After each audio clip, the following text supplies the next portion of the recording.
নমস্কার, খবর শুনছেন কলকাতার সংবাদ ইউটিউব চ্যানেল থেকে। রাজ্য ও দেশের প্রতিটি গুরুত্বপূর্ণ খবরগুলো এখন আপনার স্ক্রিনে। দেখে নিন আজকের হেডলাইন।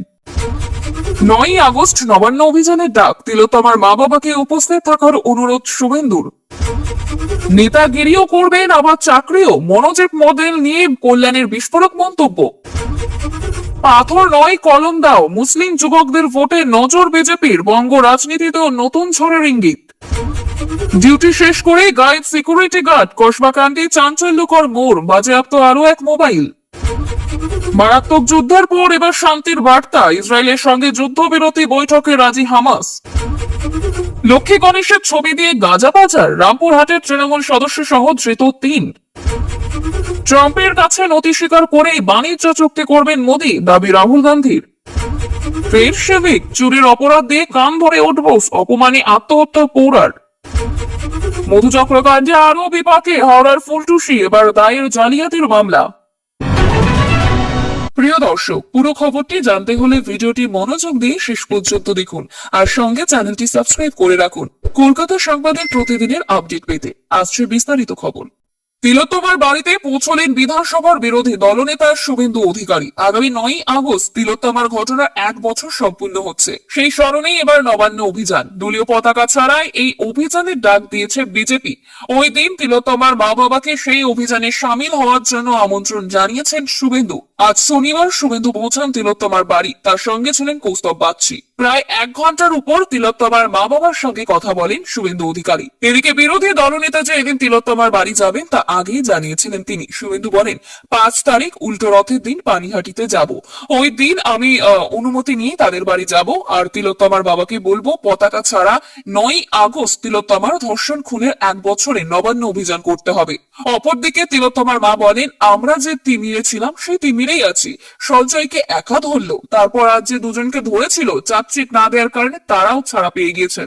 আমি সেই প্রশ্নটাই করলাম, সত্যি কি সিবিআই কাউকে পায়নি নাকি পেয়েও ধামাচাপা দিয়ে এড়িয়ে যেতে চাইছেন? শুভেন্দুদা বললেন, আমি উপরের লেভেলে জানিয়েছি, দেখছি কি করা যায়।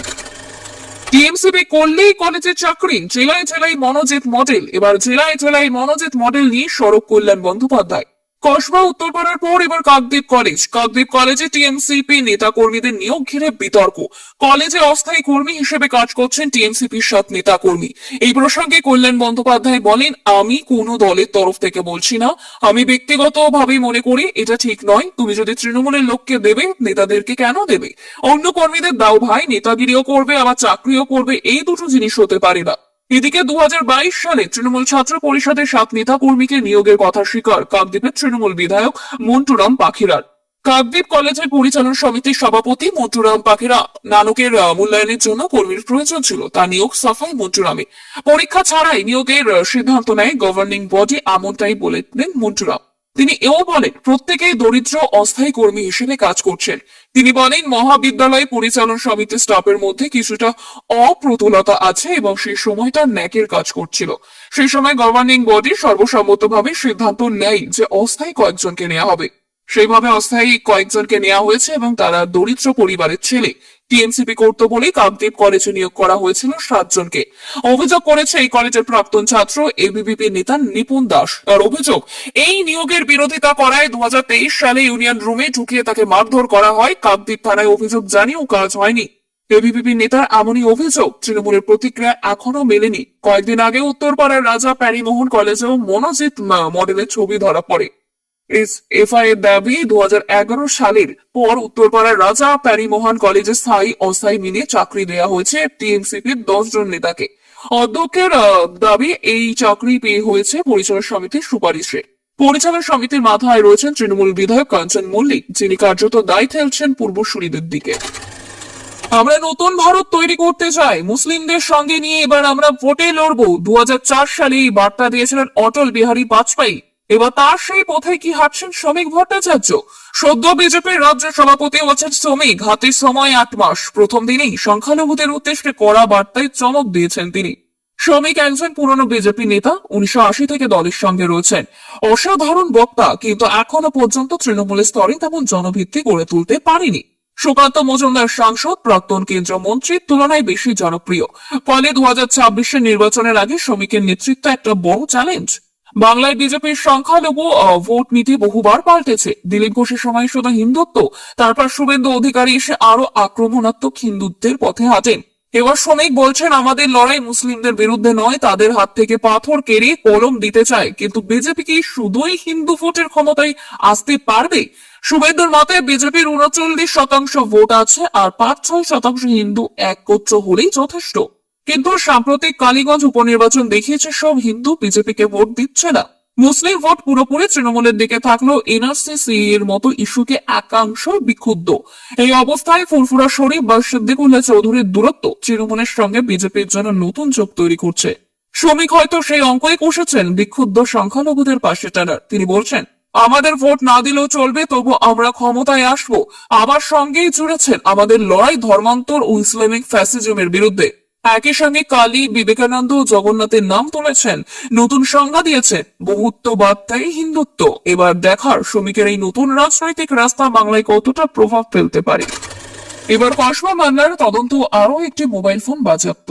মনোজিৎ সহ ধৃত 4 জনের বাদে আরো একজনের মোবাইল বাজেয়াপ্ত করেছে পুলিশ। সূত্রের দাবি আরো একজন নিরাপত্তা রক্ষীর মোবাইল ফোন বাজেয়াপ্ত করা হয়েছে। ঘটনার আগে ডিউটি পরিবর্তন হয়েছিল। সেই সিকিউরিটি গার্ড বাড়িতে চলে গিয়েছে রাত 8:25 নাগাদ। এরপর সেই পুলিশের স্ক্যানারে এই সিকিউরিটি গার্ডের সঙ্গে ধৃত সিকিউরিটি গার্ডের মধ্যে কোনো কথা হয়েছিল কিনা সব বিষয় নিশ্চিত হতে চাইছে তদন্তকারীরা। পাশাপাশি সব মিলিয়ে এখনো পর্যন্ত 18 জনের বয়ান রেকর্ড হয়েছে। এবার পুলিশের নজরে সকালের নিরাপত্তা রক্ষীও। তিনি রাত 8:25 পর্যন্ত কলেজেই ছিলেন। তিনি চলে যাওয়ার পর নিরাপত্তার দায়িত্বে এসেছিলেন রাতের কর্মী। কিন্তু বিকেল 4টে থেকে রাত 8:25 পর্যন্ত সকালের ওই রক্ষী কাদের সঙ্গে ফোনে কথা বলেছেন, কাদের সঙ্গে যোগাযোগ রেখেছেন তা জানতে তৎপর পুলিশ। গণধর্ষণের ঘটনা তদন্তে এখনো পর্যন্ত মোট 18 জনকে জিজ্ঞাসাবাদ করা হচ্ছে। প্রত্যেকের বয়ান মিলিয়ে দেখা হচ্ছে। ঘটনাটি ঘটে গত 25 জুন রাতে। এরপর মনোজিৎরা বালিগঞ্জে চলে যায়। ফোনের টাওয়ার লোকেশন ট্র্যাক করে এমনই তথ্য পেয়েছেন গোয়েন্দারা। কার সঙ্গে দেখা করতে গিয়েছিল অভিযুক্তরা সেই বিষয়টি এখন স্পষ্ট নয়। প্রসঙ্গত আগামী 8 জুলাই মঙ্গলবার কসবা আইন কলেজে ধর্ষণের ঘটনায় প্রধান অভিযুক্ত সহ ধৃত 4 জনকে আদালতে হাজির করানো হয়। 3 অভিযুক্তকে 8 জুলাই পর্যন্ত পুলিশি হেফাজতে রাখার নির্দেশ দিয়েছে আদালত। গাজায় অবশেষে শান্তির সম্ভাবনা। আমেরিকার প্রস্তাবিত 7 দিনের যুদ্ধবিরতির প্রস্তাবকে এবার আলোচনার জন্য গ্রহণ করল প্যালেস্টাইনপন্থী সশস্ত্র গোষ্ঠী হামাস। শনিবার এক বিবৃতিতে হামাস জানিয়েছে প্যালেস্টাইনের অন্যান্য সংগঠনের সঙ্গে আলোচনা করে তারা এই সিদ্ধান্ত নিয়েছেন। প্রস্তাবিত যুদ্ধবিরতির খসড়া নিয়ে অবিলম্বে এই আন্তরিকভাবে আলোচনায় বসতে প্রস্তুত বলেও জানায় তারা। হামাসের এই অবস্থানকে সমর্থন জানিয়েছেন ইসলামিক জিহাদি গোষ্ঠীও। তবে তারা দাবি করছে যুদ্ধবিরতি কার্যকর হওয়ার পরে ইসরায়েল যেন নতুন করে হামলা না চালায় সে বিষয়ে আন্তর্জাতিক গ্যারান্টি থাকতে হবে। এই ঘোষণার খবর পেয়ে মার্কিন প্রেসিডেন্ট ডোনাল্ড ট্রাম্প বলেন সুখবর, গাজা নিয়ে কিছু একটা করতেই হবে। তিনি আরো বলেন তাকে এখনো এই বিষয়ে আনুষ্ঠানিকভাবে জানানো হয়নি, তবে এই পদক্ষেপকে ইতিবাচক বলেই ব্যাখ্যা করছেন আন্তর্জাতিক মহল। প্রসঙ্গত সোমবার ইসরায়েল প্রধানমন্ত্রী তিনি সফরে আসছেন ওয়াশিংটনে। তার ঠিক আগে এই ঘোষণা তাৎপর্যপূর্ণ বলেই মনে হচ্ছে। উল্লেখ্য 2023 সালের 7 অক্টোবর হামাসের হামলায় ইসরায়েলি মৃত্যু হয়েছিল প্রায় 1200 জনের, পণবন্দি করা হয়েছিল প্রায় 250 জনকে। সেই ঘটনার পর থেকে ইসরায়েলে ভয়ঙ্কর সামরিক প্রত্যাঘাত শুরু করে। প্রায় 2 বছর ধরে চলা যুদ্ধে গাজায় মৃত্যু হয়েছে অন্তত 58,000 মানুষের। ধ্বংস হয়ে গেছে ঘরবাড়ি, হাসপাতাল, স্কুল। ক্ষুধার্ত মানুষরা যখন রাস্তায় খাবারের লাইনে দাঁড়াচ্ছেন তখনই ইসরায়েলি হামলায় নিহত হচ্ছেন সাধারণ নাগরিক। এই ঘটনা নিয়ে জাতিসংঘের মহাসচিব আন্তোনিও গুতেরেস বলেন গাজায় খাবারের বদলে মৃত্যু বিলি করছে আমেরিকা। আন্তর্জাতিক মহলের প্রবল চাপের মুখে এবার গাজায় শান্তির দূত হয়ে উঠতে চাইছে আমেরিকা। ব্যাগে ঠাসা ঠাকুরের ছবি, নিপাত ভদ্রলোক সেজে 3 জনেই দাঁড়িয়েছিলেন বাস স্ট্যান্ডে। সন্দেহ করার উপায় নেই, তবে পুলিশের কাছে ছিল অবৈধ টিপ। ব্যাগ তল্লাশি করতেই ঠাকুরের ছবি তলা থেকে বেরিয়ে এলো একের পর এক গাজার প্যাকেট। গ্রেপ্তার করা হয় 3 জনকে। তাদের কাছ থেকে প্রায় 12 কেজি গাঁজা উদ্ধার হয়েছে। পুলিশ জানিয়েছে অভিযুক্তরা অন্যত্র গাঁজা পাচার করার পরিকল্পনা করছিলেন। অভিযুক্তদের মধ্যে একজন রামপুরহাটের নারায়ণপুর গ্রাম পঞ্চায়েতের তৃণমূল সদস্য লালন শেখ। পুলিশ সূত্রে খবর শনিবার বহরমপুর থেকে শিউরি হয়ে রামপুরহাট বাস স্ট্যান্ডে নামে 3 জন। কিছুক্ষণ পর তারা রামপুরহাট বাস স্ট্যান্ড থেকে বেরিয়ে বারগ্রাম মোড়ে এসে দাঁড়ায়। এদিকে গোপন সূত্রে খবর পেয়ে রামপুরহাট থানার পুলিশ এলাকার বিভিন্ন জায়গায় তল্লাশি চালায়। তখনই 3 জনকে দেখে পুলিশের সন্দেহ হয়। পুলিশের কাছে আগেই ছিল গাঁজা পাচারের খবর। শুরু হয় 3 জনের ব্যাগ তল্লাশি চালানোর সময় দেখা যায় দুষ্কৃতীরা লক্ষ্মী, গণেশ এবং শিব ঠাকুরের ছবির পিছনে গাঁজা লুকিয়ে ভিন রাজ্যে পাচার করছিল। অভিযুক্ত তিনজনের কাছ থেকে কয়েক ব্যাগ ভর্তি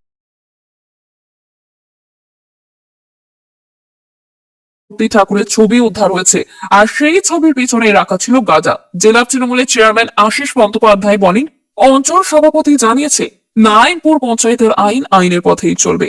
সদস্যকে গ্রেপ্তার করা হচ্ছে এবং আমরা তার এই কাজের তীব্র বিরোধিতা করি। মার্কিন প্রেসিডেন্ট ডোনাল্ড ট্রাম্প ভারতের সঙ্গে বাণিজ্য চুক্তির জন্য নির্দিষ্ট সময়সীমা বেঁধে দিয়েছেন। সেই ডেডলাইন ঘিরেই এবার রাজনৈতিক বিতর্ক তুঙ্গে। শনিবার লোকসভার বিরোধী দলনেতা রাহুল গান্ধী অভিযোগ করেন, ওই সময়সীমার মধ্যেই মোদী সরকার মার্কিন চাপে মাথা নত করবে। প্রসঙ্গত ট্রাম্প জানিয়েছেন, আগামী 9 জুলাইয়ের মধ্যেই ভারত ও আমেরিকার মধ্যেই নতুন বাণিজ্য চুক্তি স্বাক্ষরিত হবে। যদিও ভারতের কেন্দ্রীয় বাণিজ্য মন্ত্রী পীযূষ গোয়েল এদিন আগেই জানায়, ভারত কোনো বিদেশি চাপ নয়, সম্পূর্ণভাবে জাতীয় স্বার্থ বজায় রেখে আলোচনায় এগোবে। তিনি স্পষ্ট জানান, কোনো নির্দিষ্ট সময়সীমা মেনে নয়, দুই দেশের বোঝাপড়ার ভিত্তিতেই চুক্তি হবে। তবে রাহুল গান্ধী এও বক্তব্য উড়িয়ে দেন। তিনি শনিবার এক্স হ্যান্ডেলে বলেন, পীযূষ গোয়েল বুক বাজিয়ে যা খুশি বলতেই পারেন, কিন্তু আমার কথা মনে রাখবেন, মোদী ট্রাম্পের শুল্ক ছাড়ার ডেডলাইনের কাছে নম্রভাবেই মাথা নত করবে। এপ্রিলে ট্রাম্প প্রশাসন ভারত সহ বিভিন্ন দেশের রপ্তানি পণ্যের উপর রেসিপ্রোকাল ট্যারিফ বা পাল্টা শুল্ক বসানোর ঘোষণা করে। ভারতীয় পণ্যের উপর 26% পর্যন্ত শুল্ক বসানোর কথা জানায় ওয়াশিংটন। তবে তা কার্যকর করায় আগে 90 দিনের এক স্থগিতাদেশ দেয়, যার মেয়াদ শেষ হচ্ছে 9 জুলাই। সূত্রের খবর, এই চুক্তির বেশ কিছু শর্ত নিয়ে ভারত আপত্তি তুলেছে, ফলে এখনো চূড়ান্ত সিদ্ধান্তে পৌঁছানো যায়নি। তবুও মার্কিন প্রশাসন ও সময়সীমা বাড়াতে আগ্রহী নয় বলেই জানানো হয়েছে। বাণিজ্য মন্ত্রী পীযূষ গোয়েল আবার দাবি করেছে, রাহুল গান্ধীর মন্তব্যকে গুরুত্ব দেওয়ার প্রয়োজন নেই, কারণ তিনি দায়িত্ব জ্ঞানহীন বক্তব্য দিয়ে মানুষকে বিভ্রান্ত করছেন। এখন দেখার 9 জুলাইয়ের মধ্যে সত্যিই কোনো চুক্তি হয় কিনা এবং তা ভারতের জাতীয় স্বার্থ বজায় রেখে হয় কিনা। নদিয়ার শান্তিপুর থানার নৃসিংহপুর মধ্যপাড়া এলাকায় বছর 50-এর সরস্বতী দে নামে এক মহিলার অস্বাভাবিক মৃত্যুকে ঘিরে চাঞ্চল্য ছড়িয়েছে। পরিবারের অভিযোগ, সরস্বতী দেবীকে মারধর করে, অপমান করে ও পরে খুন করা হয়েছে। অভিযোগ, শুক্রবার ভোরে ফুল তুলতে গিয়ে প্রতিবেশী ও শান্তিপুর থানার এক সিভিক ভলেন্টিয়ার মিলন করাতের বাড়ির কাছে উঠেছিলেন সরস্বতী দেবী। তখনই মিলন ও তার পরিবারের লোকেরা চোর সন্দেহে মহিলাকে অপমান করেন, গাছে বেঁধে রাখেন, কান ধরে উঠবোস করান। ঘটনার পর তারা বাড়িতে গিয়ে সরস্বতী দেবীকে হুমকি ও মারধর করেন। মহিলার মেয়ে মৌসুমী দে হালদার অভিযোগ করেন, অভিযুক্ত মিলন করার্থী তার মাকে বলেন, আমি পুলিশের লোক, তোর কি অবস্থা করবো ভাবতেও পারবি না। রাতে বাড়িতে কেউ না থাকার সুযোগে সরস্বতী দেবীকে গোয়াল ঘরে নিয়ে গিয়ে গলায় ফাঁসি লাগিয়ে খুন করা হয়েছে বলেই মৌসুমীর অভিযোগ। তার ভাই ঠেকাতে গেলে তাকে মারধর করা হয়। শনিবার সকালে মহিলার ঝুলন্ত দেহ উদ্ধার হয় গোয়াল ঘর থেকে। প্রথমে অপমানে আত্মহত্যার সন্দেহ থাকলেও পরে পরিবারের তরফে খুনের অভিযোগ হয়। অভিযুক্তদের মধ্যে রয়েছে সিভিক ভলেন্টিয়ার মিলন করাতি, তার স্ত্রী, ভাই অসীম করাতি এবং মা কাজল করাতি।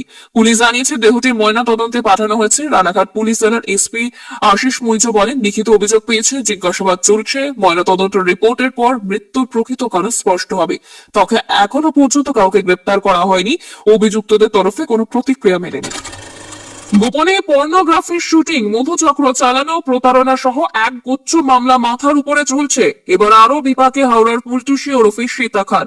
তার বিরুদ্ধে নতুন করে দায়ের হলো জালিয়াতির মামলা। বিভিন্ন আধার, ভোটার, প্যান কার্ড দিয়ে একাধিক ব্যাংক অ্যাকাউন্ট খোলা এবং তার মাধ্যমে প্রতারণার অভিযোগ রয়েছে সীতার বিরুদ্ধে। হাওড়া পুলিশ কমিশনারেটের তরফে জালিয়াতির অভিযোগ করা হয়েছে। তাকে হেফাজতে নিয়ে এই সংক্রান্ত জেরা করতে চান তদন্তকারীরা।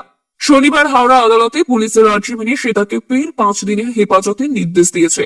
পানিহাটির এক তরুণীকে চাকরি দেওয়ার নাম করে হাওড়ার বাঁকড়ায় নিজের বাড়িতে নিয়ে গিয়ে অকথ্য অত্যাচার, বাড়িতে আটকে রেখে কুকর্ম করানোর অভিযোগে গ্রেপ্তার হয় সেখানকার বাসিন্দা শ্বেতা ওরফে ফুলটুসি, তার ছেলে আরিয়ান। তদন্তে নেমে হাওড়া কমিশনারেটের পুলিশ জানতে পারে, মা ছেলের কুকীর্তির শেষ নেই। কম বয়সী মেয়েদের প্রেমের ফাঁদে ফেলতে আরিয়ান, তারপর তাদেরকে গোপনে পর্ন ফিল্মের শুটিং করানো হতো। পানিহাটির ওই তরুণী কোনো ক্রমে বাঁকড়া থেকে পালিয়ে এসে পুলিশের কাছে অভিযোগ দায়ের করেন। তাতেই সবটা দিনের আলোর মতো প্রকাশ্যে এসেছে। এবার সীতার বিরুদ্ধে হলো জালিয়াতির মামলা। পুলিশ সূত্রে খবর, বিভিন্ন নামে আধার কার্ড, ভোটার কার্ড এবং প্যান কার্ড তৈরির মাধ্যমে বিভিন্ন ব্যাংক অ্যাকাউন্ট খোলার অভিযোগ রয়েছে সীতার বিরুদ্ধে। নিজের নামে যে ভুয়ো ইভেন্ট সংস্থা চালাতো, সে তার জন্য এইসব অ্যাকাউন্ট খোলা হয়েছিল বলেই মনে করছে তদন্তকারীরা। সেই সব অ্যাকাউন্টে কি লেনদেন হয়েছে তা জানতে চান তারা। সেটাকে জেরা করেই সেসবের উত্তর মিলবে বলেই মনে করা হচ্ছে। আপাতত 5 দিনের পুলিশি হেফাজতে থাকা শ্বেতার থেকে এইসব তথ্য জানতে মরিয়া হাওড়ার পুলিশ কর্তারা। আজকের জন্য এখানেই শেষ, তবে নতুন আপডেট নিয়ে খুব শিগগিরই ফিরছি। সঙ্গে থাকুন কলকাতা সংবাদের সাথে, কারণ সত্য খবর সবার আগে।